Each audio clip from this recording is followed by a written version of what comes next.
vamos a continuar ya también para concluir este módulo. Estuvimos viendo las modalidades de la partición, vimos la partición convencional, la partición convencional que requiera homologación judicial. Ahora vamos a ver una tercera modalidad, que es la partición judicial, que es justamente cuando se va a presentar debido a que no existe un acuerdo unánime entre los copropietarios para dividirse o asignarse los bienes, no dividirse el bien común. Entonces, como se dice, como hemos señalado, y existe la obligación de partir por parte de los copropietarios, entonces cualquiera de ellos puede solicitarla. Entonces, esta partición judicial se va a tramitar como proceso abreviado. Esto está dispuesto en el primer numeral de la cuarta disposición complementaria y final del Código Procesal Civil, disposición que precisa las vías procedimentales para diferentes tipos de actos. Aunque hace una remisión, cuando nosotros revisamos los tipos de proceso abreviado, no existe pues normas específicas o especiales para el procedimiento de partición, a diferencia del Código de Código de Procedimientos Civiles de 1912, que sí regulaba el juicio de partición como tal. Sí estaba regulado, el Código de Procedimientos Civiles sí lo regulaba. Este nuevo Código Procesal no tiene esas normas, pero se le aplican las normas generales o las normas de las disposiciones generales del Código Procesal. Y ya justamente esta verificación de los requisitos o cómo debería presentarse la partición o requisitos que deberían presentarse, ya en parte ya es casuístico, es decir, va a depender de los tipos de la naturaleza de los bienes que se hayan señalado y cómo es la mejor manera de poder partirlos entre los copropietarios.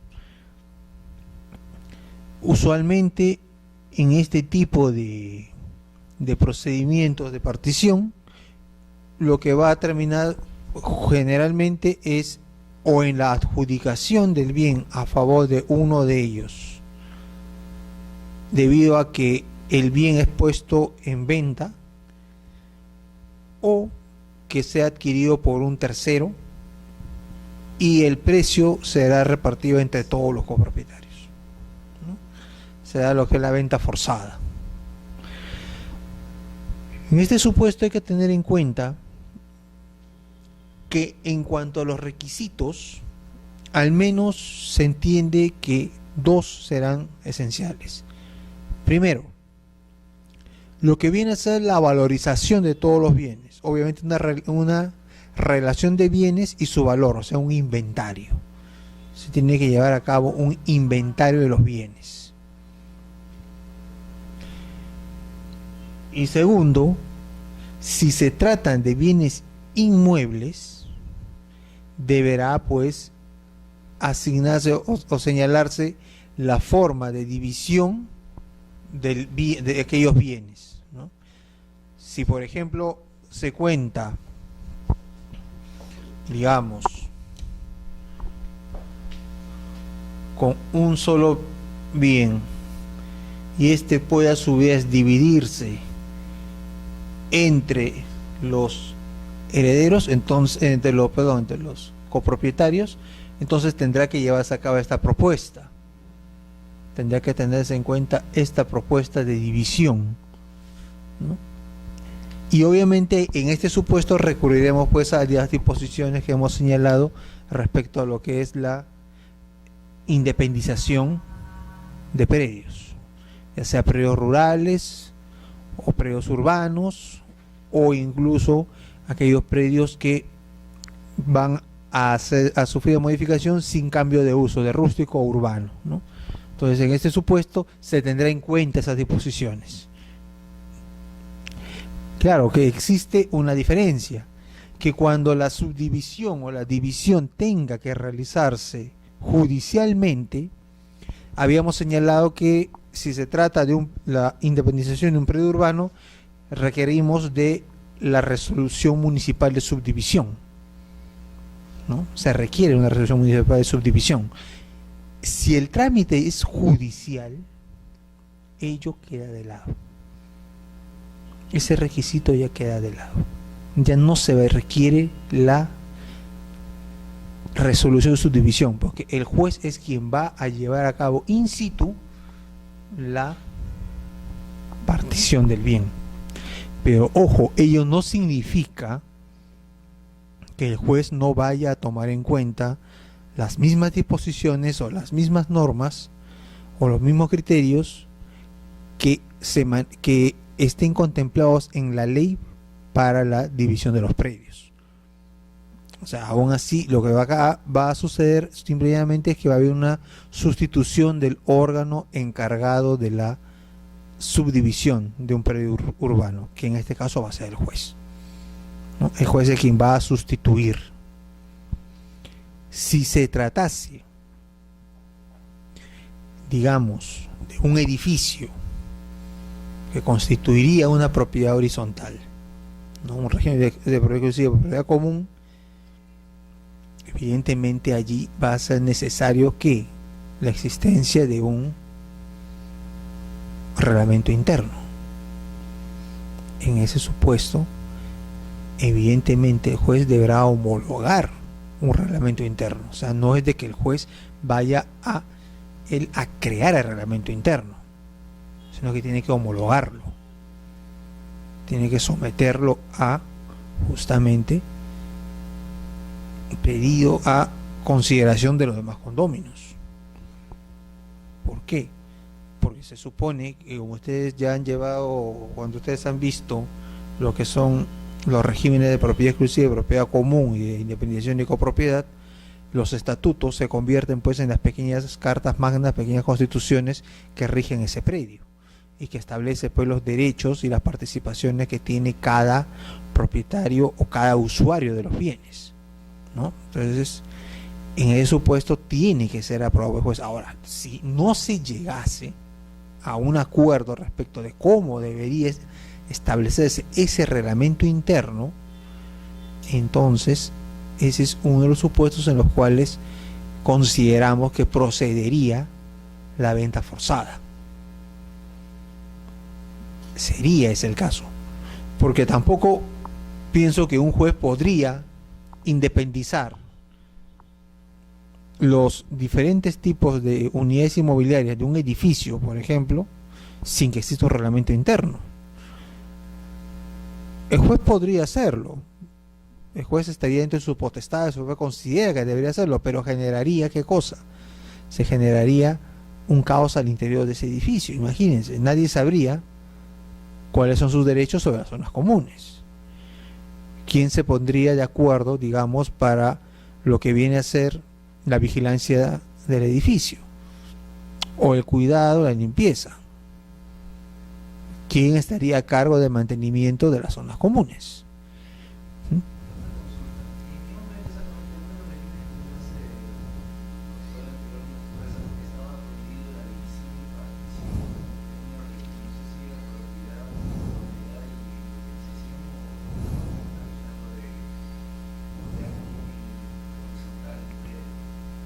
No, o sea, lo que nosotros estamos señalando es que si, por ejemplo, el inmueble que es un bien común es un edificio que está preparado para ser dividido por departamentos, por secciones, ¿no? Aquí el planteamiento es el siguiente: se supone que cada copropietario debería asignarse o ser propietario de un departamento, ¿no? Ahora bien, el tema es de que si esto es dentro de lo que es el trámite judicial, el juez podría o no podría.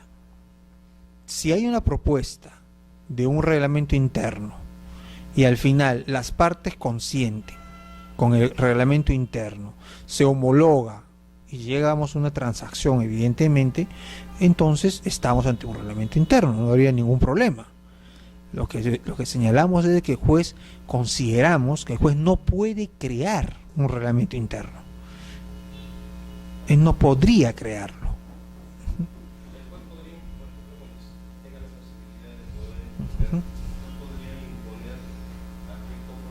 Ah, ah, ah, ese es otro problema. No se puede imponer. No puede imponerlo. Justamente, si los copropietarios no están de acuerdo con cómo se está llevando a cabo esta partición, entonces el juez lo que dirá es, bueno, ya que no hay acuerdo aquí para dividirse el inmueble, ¿saben qué? Esto sale a remate. Esto se va a remate y finalmente, si lo piden las partes, bueno, ¿saben qué? No estamos de acuerdo, ya que se remate. Muy bien, se remata. El inmueble pasa a remate y simplemente lo que cada uno se adjudicará será la parte del precio.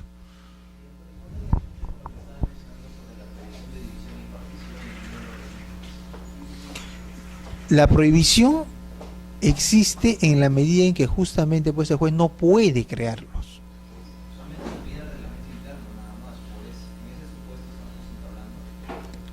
Claro, porque justamente si yo voy a dividir o voy a independizar una serie de departamentos, ¿no? Tengo que tener un reglamento interno. Tiene que haber un reglamento interno, porque finalmente, incluso para un sentido común, ¿cómo sería el uso de las zonas comunes? ¿Cómo sería el mantenimiento de esos departamentos de las zonas comunes si no existe un reglamento interno? ¿Cómo se determinarían las participaciones? Imagínense que hubiera un ascensor. Obviamente, al del primer piso y tal vez del segundo, que funcione o no funcione, no le va a tener ninguna importancia. Pero al que está en el último piso, definitivamente sí va a ser importante que ese ascensor funcione.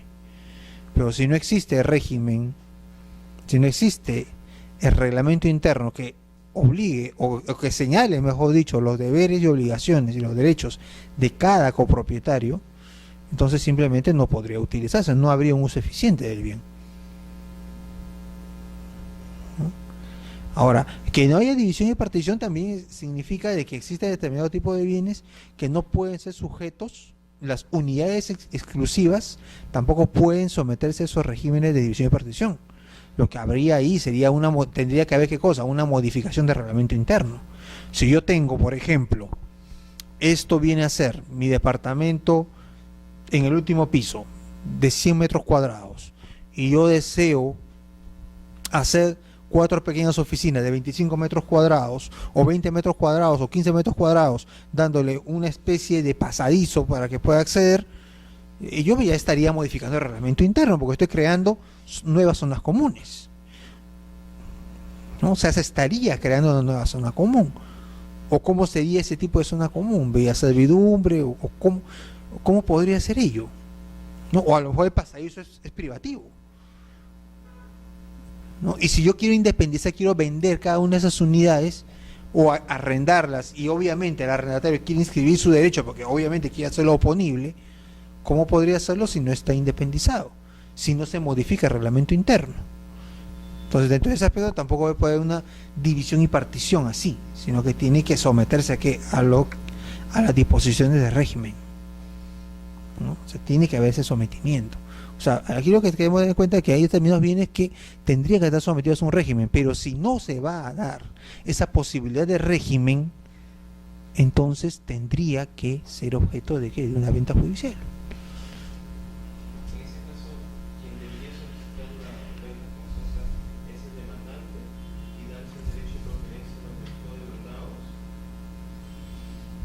Claro, el derecho de preferencia lo puede tener cualquiera de ellos. Cualquiera de ellos que pueda dar el precio, ¿no? El que pueda cancelar el precio, obviamente, ¿no? Claro. Ahora, recuerden de que justamente uno de los derechos que concede la calidad de ser propietario es el derecho de retracto, ¿no? La figura del derecho de retracto, ¿no? Que antiguamente se utilizaba que cuando yo tenía un inquilino y vendo mi inmueble, tengo que ofrecerle primero al inquilino, ¿no? Esa fue la disposición original, el primer inciso del artículo que regula el retracto. Y el segundo lugar estaba ¿cuál? El caso de copropietario. Si yo celebro una compraventa con un tercero respecto de un bien común, en este caso quien puede retraer al lugar del comprador es un copropietario. ¿Por qué? Porque la ley lo que quiere es que en todo caso la situación de copropiedad no se, digamos, no sea permanente a través de sucesivas transferencias, sino que todo se consolide en un solo propietario. Como hemos señalado en la clase pasada, la copropiedad también se entiende como una forma un poco anómala y poco eficiente para ejercer la propiedad. Lo ideal es que la propiedad del dominio sea absoluto y total, para poder ejercer todos los atributos de la propiedad. Pero ello se logra a través de ¿qué? De la consolidación en una sola persona. O que el bien sea fraccionado de tal manera que los derechos que tengo sobre todo ese bien o toda esa masa quede específicamente determinado. Y ejerza mi derecho de propiedad exclusivo y excluyente respecto de cualquiera que haya sido mi copropietario, ¿no? O sea, puedo determinarlo. Entonces, cuando no hay este acuerdo, entonces nos vamos al tema de la pensión oficial, sí.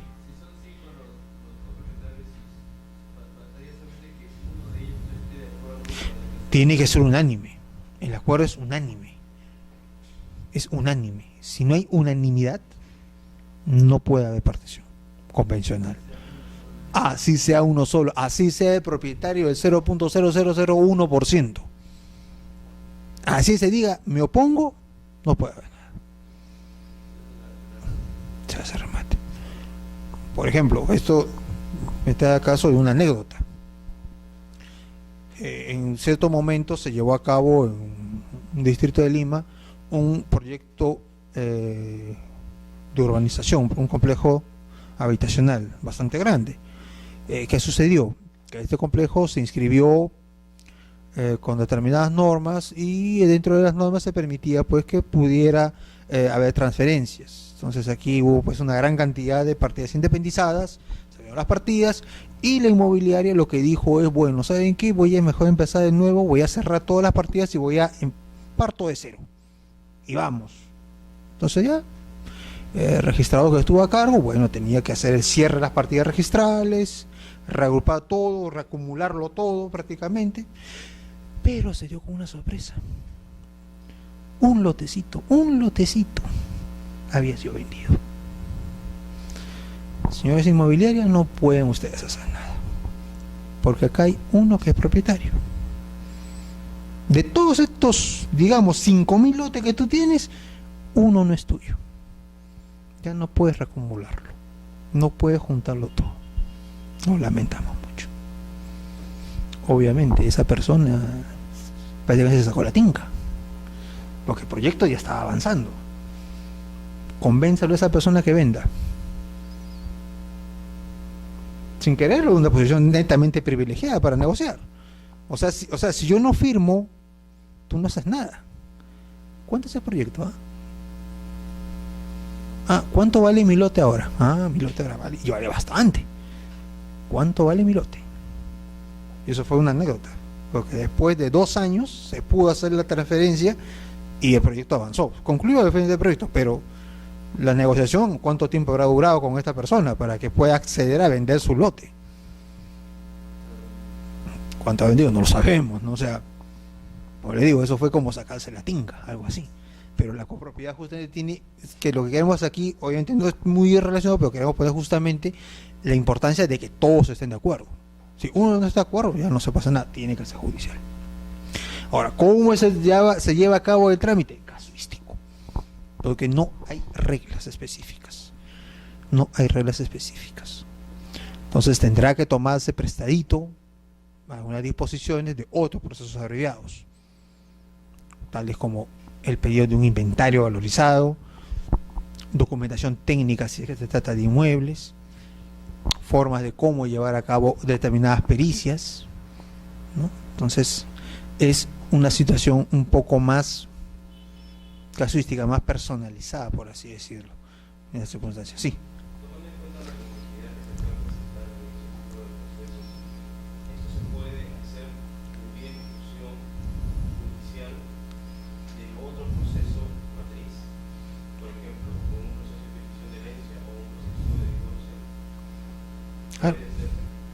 claro, claro.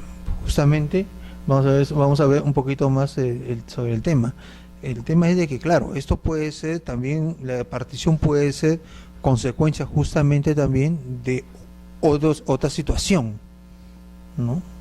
Justamente puede haber habido una petición de herencia de coherederos, una petición de herencia e inmediatamente pues también se puede pedir, evidentemente, como una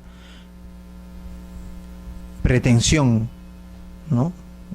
Sería, ¿qué tipo de pretensión sería? ¿Subordinada? ¿Accesoria? ¿Subordinada? No recuerdo bien el término, porque primero yo tengo que ser declarado heredero, tiene que hacerse mi derecho, y si no se conoce mi derecho, no podría obviamente pedir una partición, ¿no? Entonces, no sé si se podría hacer acumulativa. En el caso de un proceso de divorcio, ello también es evidente, ¿no? El proceso de divorcio por causal se puede pedir, o separación por causal puede tramitarse y también se puede pedir en ese momento la disolución de las sociedades gananciales.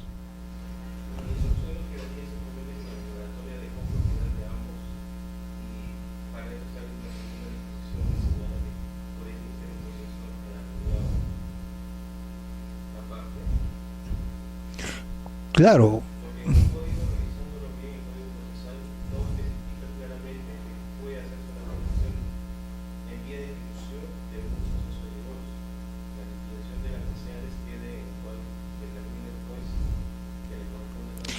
es que ello dependerá, como digo, no sé si es una pretensión accesoria o subordinada. Eso digo, depende también cómo se plantee la demanda. En el caso de una pareja de esposos que cuando no se han puesto de acuerdo sobre la casa y sobre todo la esposa, ¿no? Ujú, El juez no sabe no remate el bien, pero la claro, señora alega de que si se remata el bien no va a tener un vivir, que es mayor de edad. claro, Entonces, es que en esos supuestos pues se habla de que en el caso de un divorcio, una separación o la disolución de las sociedades gananciales, en casos si por ejemplo se ha sido, bueno, más vinculado al tema de hecho sucesorio, existe lo que es el derecho de habitación del cónyuge, ¿no? En derecho sucesorio sabemos pues que cuando queda la viuda o el viudo, tiene derecho a ocupar el hogar conyugal, tiene el derecho, o también puede usar el usufructo, también está establecido, ¿no? O sea, se puede utilizar, o sea, hay un derecho ahí que el cónyuge puede tratar de hacer valer, evidentemente, es la casa, o sea, me sacan de aquí, ¿a dónde voy a vivir? claro, ahí no se puede. ¿No? Como le digo, En el ¿no? caso de él, ya había divorcio, ¿no? Ya se había declarado el divorcio, estamos hablando de cuándo, Claro. si no mal En el entiendo. caso, claro, en el caso es de que justamente, ¿no? En la sentencia de divorcio, ¿en qué concluye? En la disolución del vínculo conyugal. Ahora, podría pedirse dentro de ese mismo proceso como una pretensión adicional, por así decirlo, no recuerdo bien cuál sería la terminología, podría pedirse que también se lleve a cabo la disolución de las sociedades gananciales, o sería incompatible, no podría hacerse. Pregunto, digo, no sé, pregunto. No les acompañado a petición. Puede pedirse. Bueno, sí puede pedirse, pero justamente el código civil también le señala, yo digo porque he visto casos así parecidos, Ujú, en el cual cuando se señala la disolución del vínculo matrimonial y la liquidación de los bienes gananciales, ujú, cuando se hace el inventario valorizado de los bienes, ujú. se pagan las cargas sociales Dentro del mismo proceso, dentro del mismo proceso, en la ejecución de sentencia. así es, y se determina que cada cónyuge Claro. corresponde el 50% de los remanentes. Claro, ya, claro, ya. Ujú, Es así, ¿no? ujú, ujú. Pero ahora la pregunta es, ¿se puede pedir ahí adicionalmente que ya se haga la división y partición? No, no, ahí vamos a entrar justamente en eso en unos segundos. Tengámoslo ahí el tema. Porque justamente eso vamos a hablarlo en unos segundos. Entonces, nos queda claro pues de que es necesario pues la intervención judicial cuando no hay un acuerdo entre las partes. Pero esta falta de acuerdo entre las partes también podría tener una manifestación adicional en una cuarta modalidad, que la partición podría ser hecha por árbitro, ¿no? Una petición arbitral. ¿Por qué? Porque son derechos disponibles.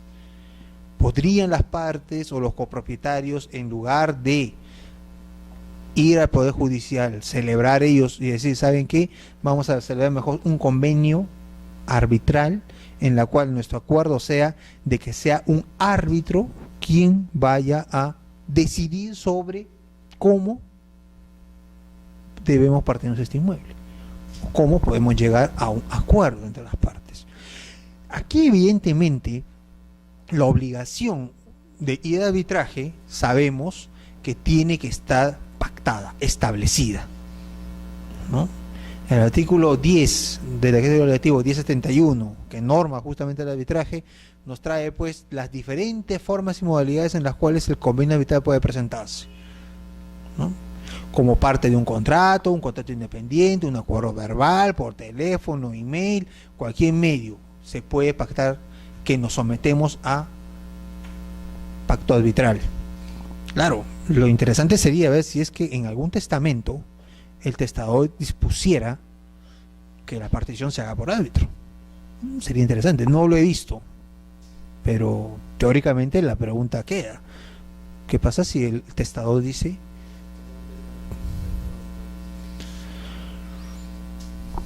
a condición? ¿Condición de qué? No, o sea, yo soy sucesor, o sea, somos sucesores, somos herederos, pero queremos nosotros dividirnos el inmueble. El testador dijo, si van a dividirse el inmueble, que sea por árbitro. Claro, pues de árbitro. Nos pone como una carga, ¿no? ¿Podría hacerlo un testador? Lo sometemos a su consideración, porque personalmente no he tenido noticia que se haya realizado de esa manera. Ahora, el convenio arbitral o el sometimiento al convenio arbitral requiere justamente pues el acuerdo de las partes. Pero aquí el acuerdo no es acuerdo, es un testamento, una declaración unilateral que es impuesta a los herederos. Bueno, también podríamos decir, si fuera el caso, ¿no? Y que tal vez ahí podríamos tal vez aplicar lo que es la manifestación tácita de voluntad, si es que los herederos no cuestionan el llevar a cabo el arbitraje, ¿no? Sería interesante verlo, ¿no? Sería interesante si es que en algún momento habrá pues algún testador que sea abogado que se le ocurra consignar, digamos, ese tipo de cláusula, ¿no? Esa disposición testamentaria, ¿no? Dentro de los encargos que él pueda establecer libremente, ¿no? Podría ser en un testamento. Bueno, tenemos el artículo 10 de la ley del legislativo 1071, la norma de arbitraje. ¿Entraría o no entraría? Y si está en el testamento, lo que el testador se tiene que cumplir o no se tiene que cumplir. Si un testador señala o dice que heredan sus hijos, pero uno no, porque ha sido indigno, porque intentó matarme, lo dice el testador, ¿eso se cumple o no se cumple?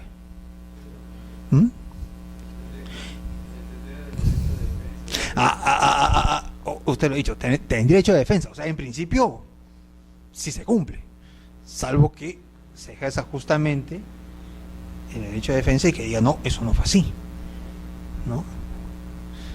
O sea, mire, el testador puede desheredar, ¿no? Por indignidad, ¿no?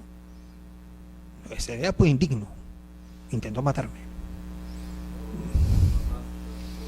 No, claro, el tema es lo siguiente: la sola voluntad del testador puede desheredar a una persona. Tanto es así que el otro tiene que accionar en contra. O sea, lo que dijo el testador se cumple y así. Si él dijo que tú quisiste matarlo, bueno, tú lo quisiste matar, no sé. No eres heredero, no vas a heredar. No, yo soy que tengo que declarar la caducidad de esa disposición. Pero ya tienes que declarar la caducidad de disposición. O sea, mira hasta dónde llega el poder del testador. Porque tiene que iniciarse un proceso. O sea, se tomaría, por cierto. Si ello es así, una cláusula de este tipo podría también considerarse complicado, eso sí. Hemos de decirlo, sí que es complicado. También teniendo en cuenta que el arbitraje tiene poco tiempo en nuestro medio, ¿no? No hemos visto de ese tipo, pero nada impediría pues que los propios compropietarios establezcan pues un convenio arbitral para poder someter, como dice el artículo 13, que se someta a arbitraje todas o alguna controversia surgidas o que puedan surgir en una determinada relación jurídica contractual o de otra naturaleza. Esta sería una relación contractual, ¿no? Esta sería una relación, sus relaciones de derechos reales entre ellos, ¿no? ¿Podría dirimirlo un árbitro? Sí, podría dirimirlo, ¿no? No, el laudo arbitral tiene validez por sí mismo. Claro, tiene validez por sí mismo, ¿no? El laudo arbitral tiene validez por sí mismo, ¿no? Entonces, en este caso es una modalidad. Y justamente lo que comentaba su compañero es que vamos a pasar, antes de los efectos, vamos a ir a un caso especial, que justamente era lo que comentaba su compañero, ¿no? La sociedad de gananciales. ¿Qué viene a ser una sociedad ganancial? ¿Viene a ser una copropiedad? No. No, no. Es un régimen especial de ¿qué? De propiedad o de régimen patrimonial dentro de un matrimonio, que según esta legislación viene a ser la regla. Si dos personas contraen matrimonio, inmediatamente se genera la sociedad de gananciales, ¿no? Y lo cual no es así en todas las legislaciones, ¿no? Por ejemplo, en España también rige el régimen de sociedad de gananciales como principio general cuando dos personas contraen matrimonio, salvo en la Comunidad de Cataluña. En Cataluña lo que rige es la separación de patrimonios. O sea, si ustedes se van a Cataluña, a Barcelona y se casan, ¿no? Con una naturaleza y establecen ahí su primer domicilio, lo que va a regir ahí, ¿qué cosa es? Separación de bienes. Porque esa es la regla, ¿no? Esa es la regla. Ahora bien, entre nosotros lo que rige es justamente la sociedad de gananciales, que es una modalidad de régimen patrimonial, ¿no? Que se va a caracterizar por la existencia de dos tipos de bienes: bienes propios y bienes sociales. La forma de calificación que existe para tanto bienes propios y bienes sociales están pues en los artículos 302 y 310, ¿no? ¿Cuáles son bienes sociales y cuáles son bienes propios? Y también la clasificación prevista en el artículo 311, ¿no? Y aquí es donde entran hasta allá justamente algunas reglas especiales que ustedes conocen, como por ejemplo la subrogación de bienes. O sea, el bien que yo tenía, dispongo de él y adquiero otro, asume la calidad del bien originario u original, ¿no? Por ejemplo, yo contraigo matrimonio, pero antes pues llegué a comprar este libro. Este libro estaba valorizado en $50,000, digamos, una joya, ¿no? Entonces eso significa que este libro es un bien propio.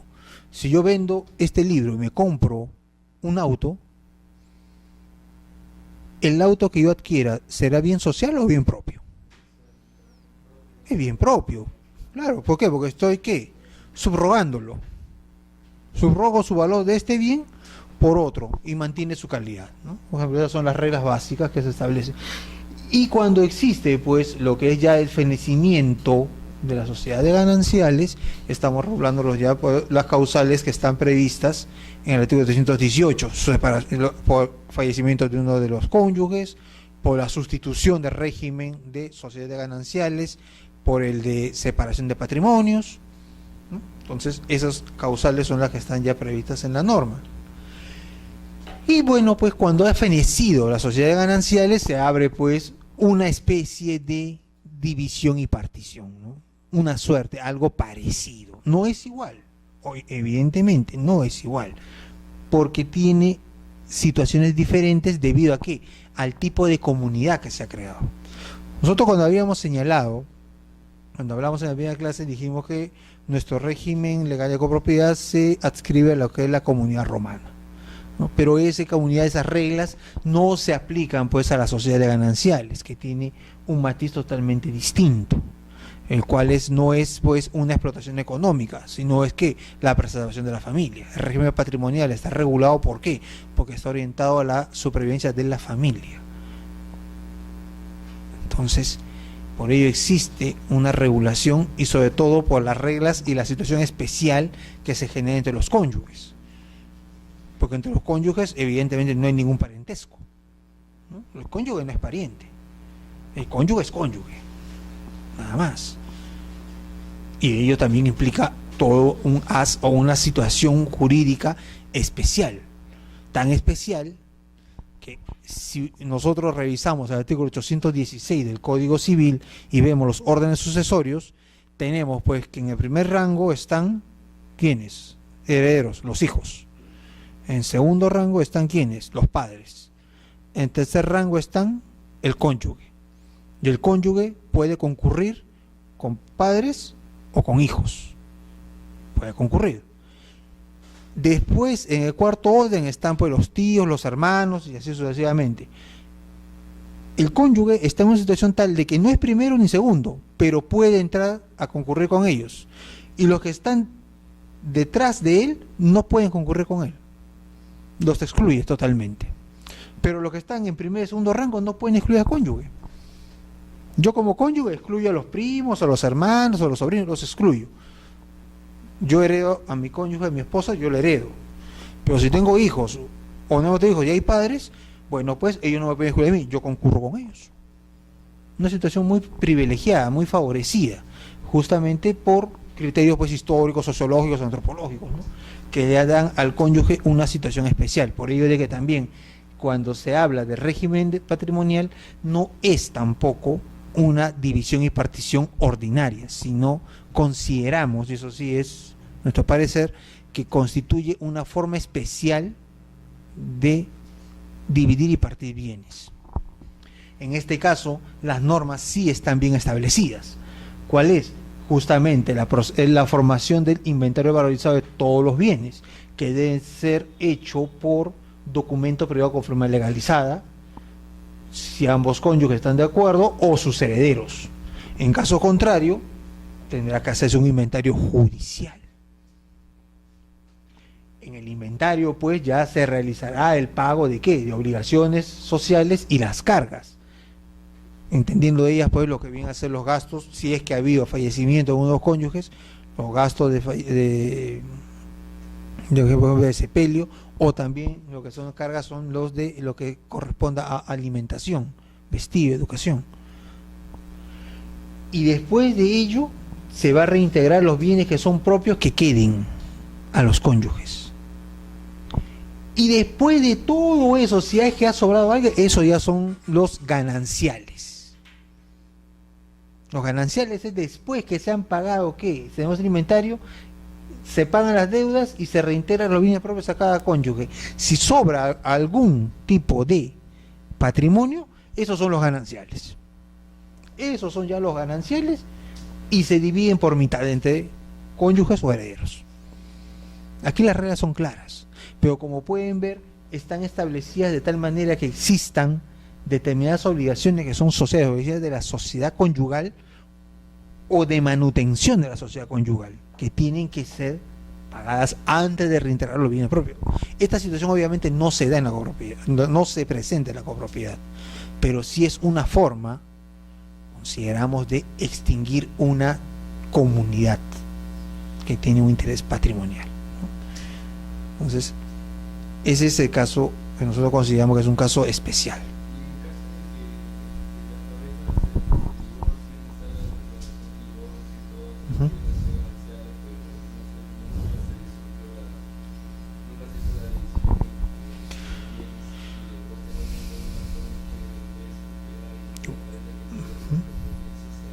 Bueno, lo que tiene, claro, lo que sucede, como decía el compañero, lo usual es de que en ejecución de la sentencia se lleva a cabo este proceso, ¿no? Se lleva a cabo este proceso.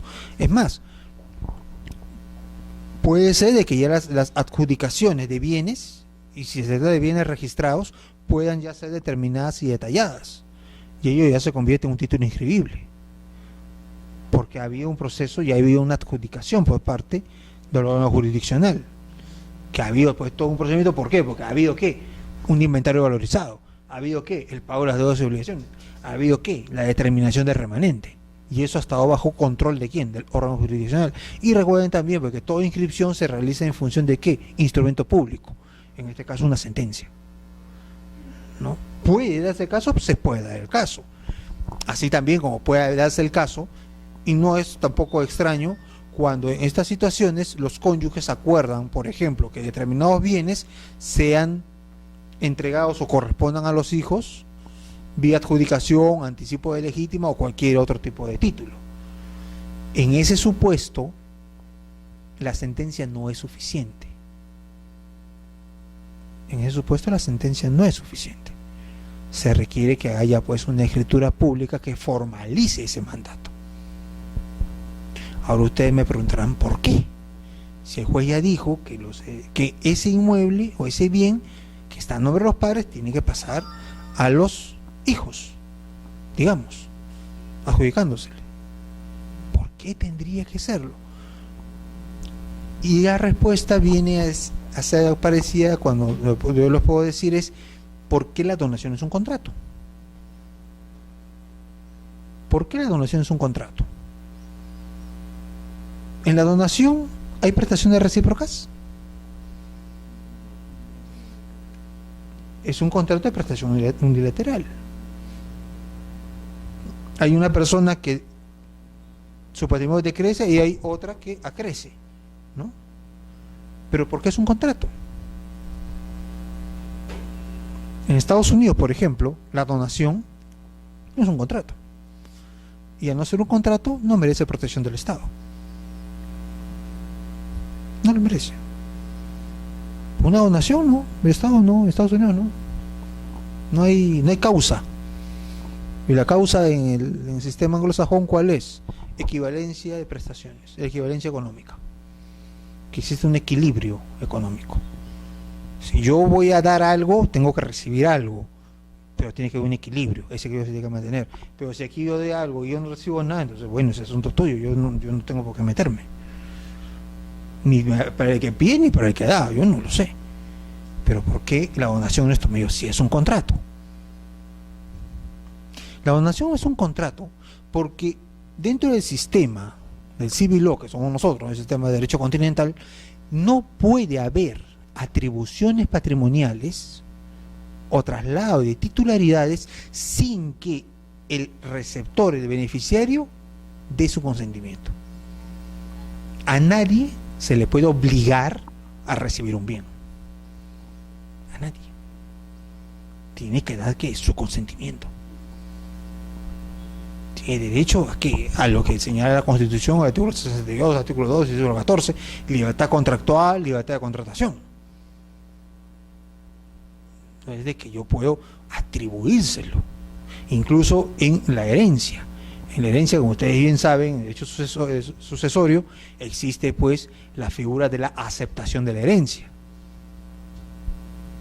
Que la ley, por un efecto práctico, determine que esa aceptación pueda ser tácita, o si no se ha renunciado en el plazo legal, se tiene por aceptada, es debido a una ficción. Porque también los bienes tienen que tener una titularidad. No puede quedarse de que un bien quede sin titular, o sea, un bien sin titular, que res nullius, propiedad del Estado, ¿qué vendría a ser? ¿Quién asumiría la responsabilidad de ese bien? ¿No? Entonces, por ejemplo, por ello es que la donación pues, es justamente pues, un contrato.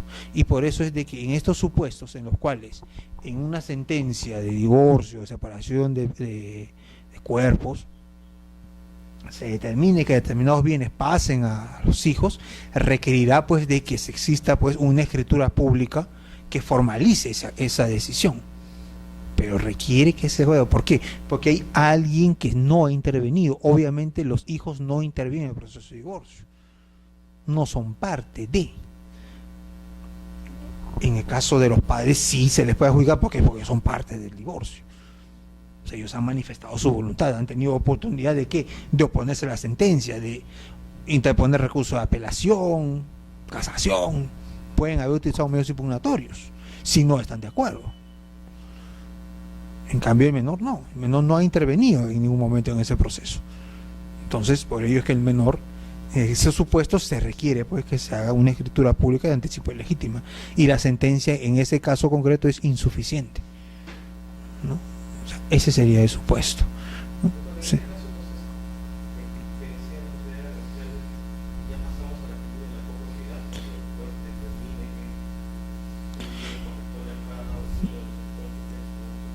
Ah, por supuesto. Se deja de la copropiedad, lógico.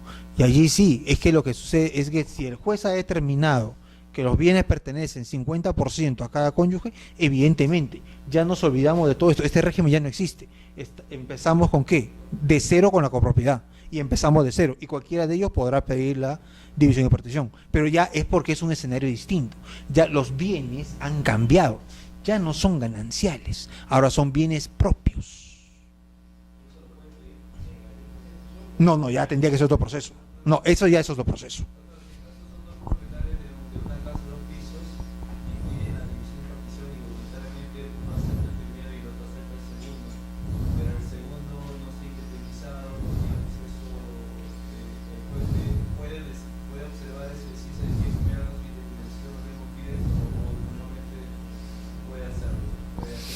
Eso ya depende, eso ya justamente depende de las partes. Es como decir, si usted es similar, digamos, a que si a usted le ofrece comprar, digamos, esta casa, digamos, que sea 2 pisos, y usted le ofrece comprar el segundo piso, nada más, usted lo puede comprar tranquilamente. Pero obviamente usted dirá, oye, pero ¿cómo me inscribo? Bueno, inscribimos con acciones y derechos, pues, ¿no? Una ficción, algo así, que más o menos diga que hay una copropiedad. Oye, pero no es copropiedad, eso de esto. Ah, bueno, usted ya tendría que hacer otro tipo de procedimiento. Tendría que pedir, pues, obviamente, que la ha vendido, pedirle un otorgamiento de escritura pública, el otorgamiento de qué, de reglamento interno. Tendría que pedir eso. Dividirlo, ¿cómo? De entregarle a cada uno. En principio sí, podría. En principio sí, si tiene acceso independiente hacia la calle, sí, podría. No le veo si no lo tiene, ahí ya el problema, como le digo, regresamos al tema del edificio. ¿Cómo va a ser su acceso? O sea, usted puede entrar por una soga por la ventana. Tendría que estar peticionado, obviamente, en su demanda. Al momento de demandar o negociar, tendría que pedirle, está bien, yo acepto, pero primero esto es reglamento interno, pues, ¿no? Y eso es lo que normalmente las familias, cuando dividen la casa de los padres, tienen que atender a eso. Ahora, no quieren hacerlo, muy bien, no lo hagan. Acuerdo entre las partes. ¿Sabes qué? Ya, está bien, somos dueños, pero no es un 2 pisos. Pero ¿sabes qué? Mi parte la quiero vender. Ah, bueno, véndela. Entonces, ¿sabes qué? La voy a vender la segunda parte, y como es la mitad, 50% lo vendo. Como soy el 50%, tú eres el 50%, muy bien, se vende el 50%. Quien compra, compra, sabiendo que no hay una división, no hay un régimen de reglamento interno, está sabiendo que está entrando a un régimen de copropiedad, y que solamente para efectos de posesión pueden pactar y establecer de que este uso del 50% es el segundo piso o el primer piso, nada más. Pero claro, si tú quieres contratar con otra persona, obviamente te vas a tener el problema de que no vas a poder ejercer firmemente tu derecho de propiedad, porque finalmente tampoco tienes que confiar mucho en la relación de vecindad que puedas tener con el vecino que está arriba o que está abajo, y eso sí está establecido en ¿qué? En un reglamento interno.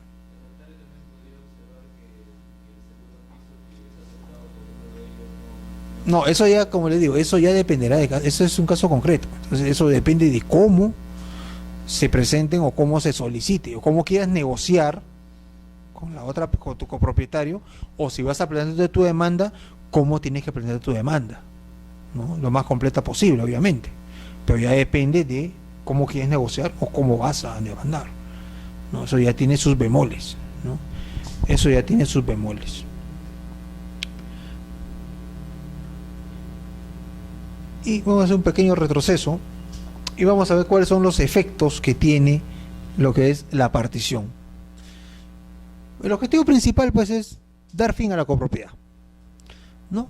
Es lograr que se concrete que la alícuota, esa parte ideal que tiene cada copropietario sobre el bien común o de otro, se materialice. se concentre en un bien determinado.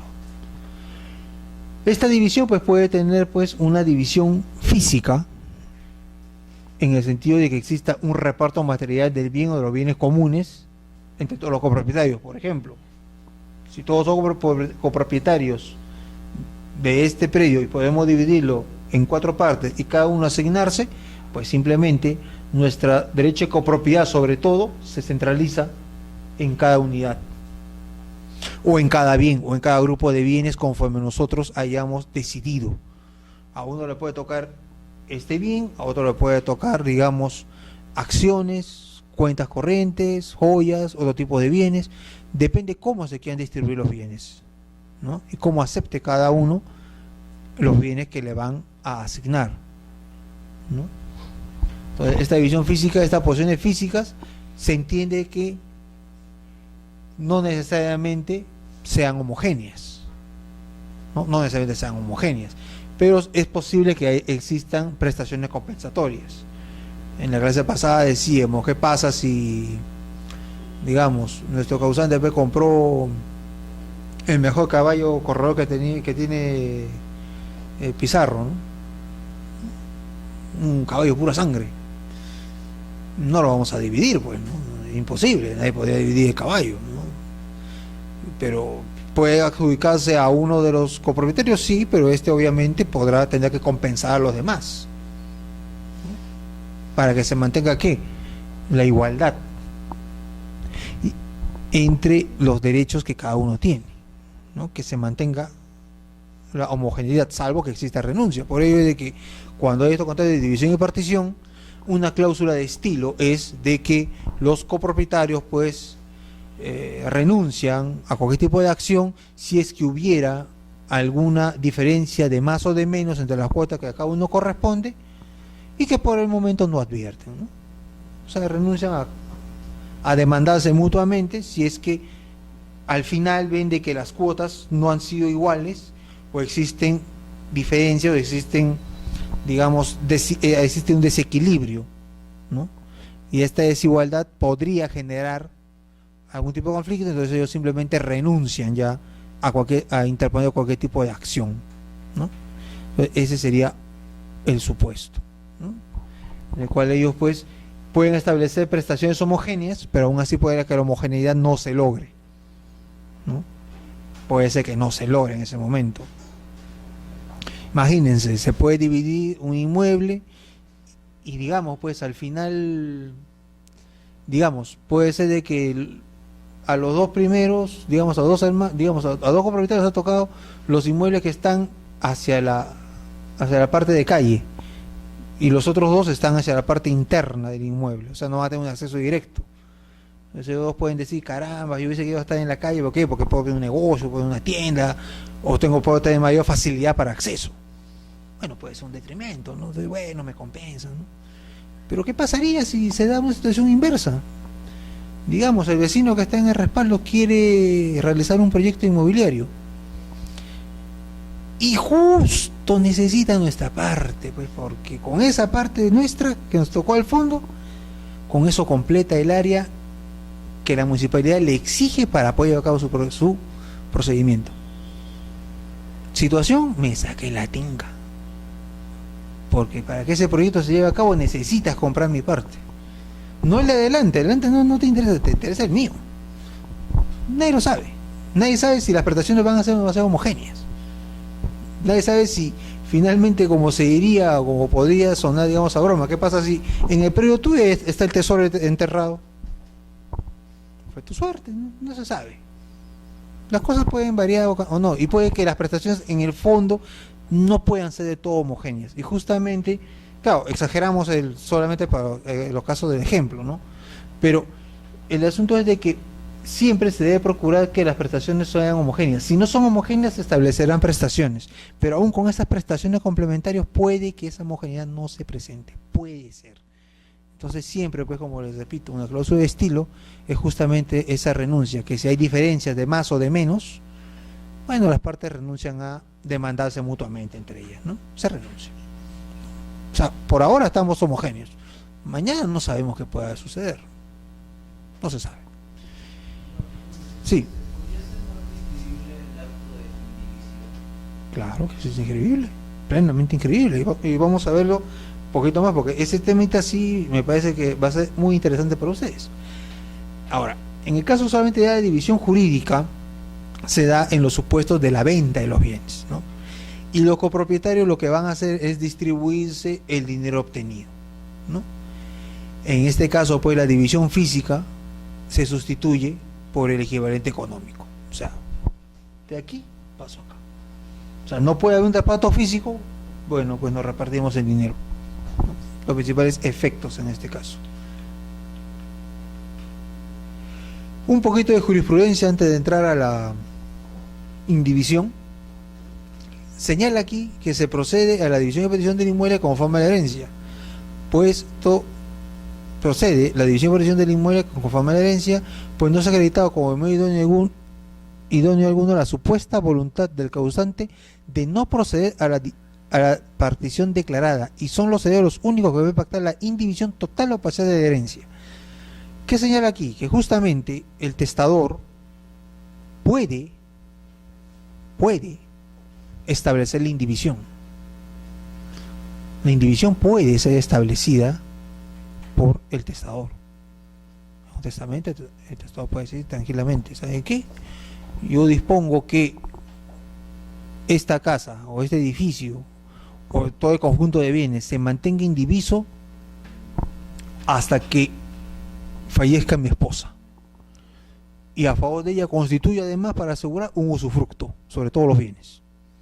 ¿Por qué? Porque quiero que ella siga teniendo el mismo estilo de vida que yo le di en vida, o sea, su casa, y que pueda ir utilizar las cuentas del banco, o los demás bienes que existan, si hay vehículos, que pueda ser transportar el vehículo.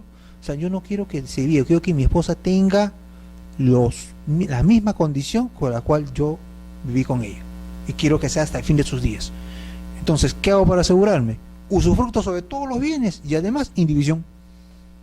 Jaja, ¿quién va a poder dividir? No pueden, pues. ¿Por qué? Porque yo lo establezco.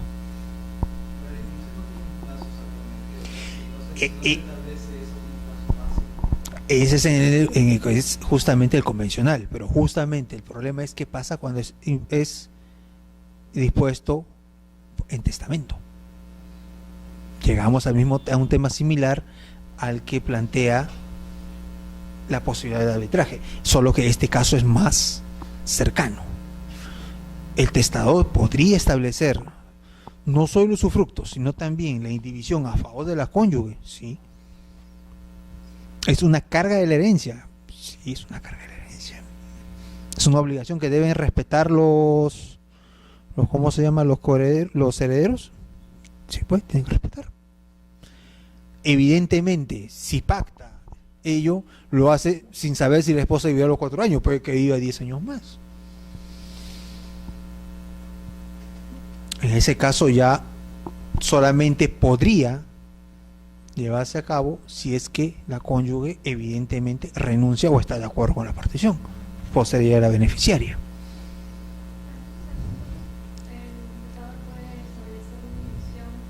Sí, testamentaria. En ese caso es una división ilimitada, sí, es cierto. Puede limitarla, sí, por el periodo de 2 años, 3 años, 4 años, qué sé yo, no lo sé. Puede limitarlo, es cierto. En el supuesto del testador, sí. ¿Por qué? Porque en ese momento la voluntad no se conoce. Evidentemente, cuando hay un testamento, ¿cuándo se conoce el testamento? Cuando la persona ha fallecido. Si es un testamento hológrafo, después que ha sido comprobado. Si es un testamento cerrado, cuando el notario o el juez lo comprueba y determina que hace la voluntad. Y si es un testamento por escritura pública, cuando es llevado al registro público y se amplía, se da la inscripción de la ampliación del testamento y se conoce la voluntad. Y en ella se estableció que el testador dijo: este inmueble tiene que quedar de tal manera y se tiene que ser respetado así y se tiene que cumplir, guste o no guste.